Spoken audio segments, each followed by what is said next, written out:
Bitiren marulunu alır. Hadi oyuna başlayalım. Ya. Birinci sen başlasan ben. Taş makas oynayalım. Taş makas oynayalım. Gel. Gel. Taş, makas. Ben uduzdum. Sen başla. 2. Çi. Şimdi ne var? Bura çək. Marujnaya çək. Aferin. Maruz ne yazık? 6.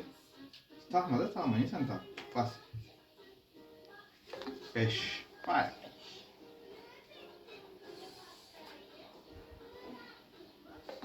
Bu nədir? 6. Sən çək. Sən çək. Sən... Bir yanda alttan çək kızım.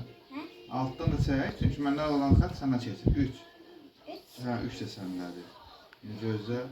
Bu nədir? Elə deyəsən sən tutasan. 2. Sən növbəndə. O, 2 dənə rəqəmin qalır. 1 ilə 6 varındır. Səndən keçdi. İndi məndədir. 3. Oyna.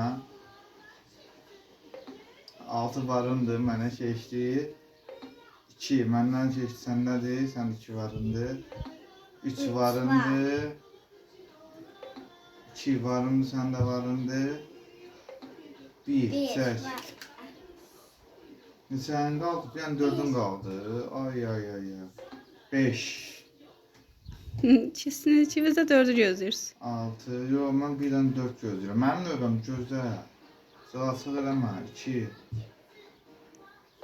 3. 4. Məndə 1 qaldı. Hə, məndə 1'im qaldı ya. Mən alacağım. Mən yiyəcəm. Sən yemədin. 5. 3. Telefon kırıldı. 5. 6. 5. Oyna. Kim tutacak? Mən. İçimizde hala. 4. Ne? Sən uddun və çəkdin, uddun. Kim kazandı? Esma Nur kazandı. Kanal bu Martin. Tine basmayı. Like verin. Ben hoşça kalın. Nə tər olur hər oyunda sən udursan?